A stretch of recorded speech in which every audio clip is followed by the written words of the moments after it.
Pemirsa, Bupati Aceh Besar Insinyur Mawardi Ali menginstruksikan para pejabat di lingkungan pemerintah daerah Kabupaten Aceh Besar untuk tidak melakukan perjalanan dinas keluar daerah. Larangan tersebut dikeluarkan guna mengantisipasi masuknya virus corona ke wilayah Kabupaten Aceh Besar.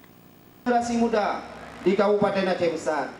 Hal itu ditegaskan Bupati Aceh Besar Mawardi Ali dalam sambutannya usai pelantikan pengurus PMI Kabupaten Aceh Besar di Lambaru, Kecamatan Inginjaya, Sabtu pagi tadi. Dikatakan Bupati Mawardi, Aceh Besar merupakan salah satu pintu masuk ke Provinsi Aceh, baik melalui bandara, pelabuhan, maupun jalur darat. Guna mengantisipasi masuknya wabah virus corona ke wilayah Kabupaten Aceh Besar, mulai hari Senin 16 Maret 2020, akan mengeluarkan larangan perjalanan dinas keluar daerah kepada jajaran Satuan Kerja Perangkat Daerah setempat.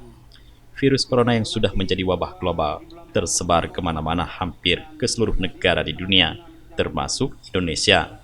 Menurut Bupati Ali, virus corona itu tidak mengenal pejabat, orang kaya, orang miskin, dan rakyat biasa.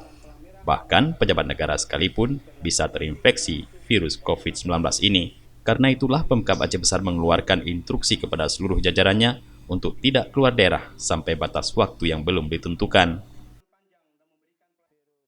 19 atau corona ini, pemerintah Kabupaten Aceh Besar menghimbau yang pertama kepada masyarakat Aceh Besar untuk tetap tenang, berdoa, dan tidak melakukan perjalanan ke luar daerah dulu.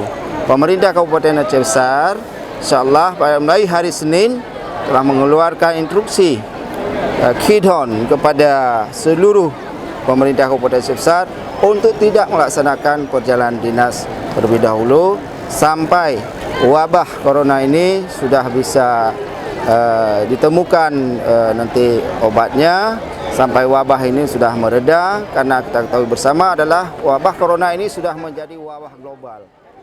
Selain itu terkait virus corona, Bupati Mawardi Ali juga menghimbau kepada masyarakat Aceh Besar untuk tetap tenang, berdoa dan tidak melakukan perjalanan keluar daerah terlebih dahulu, terutama ke luar negeri. Selain itu, ia juga meminta kepada warga agar menjaga kesehatan dengan banyak minum air putih dan makan makanan sehat, serta sering mencuci tangan. Dari Aceh Besar, Tim Liputan Aceh TV melaporkan.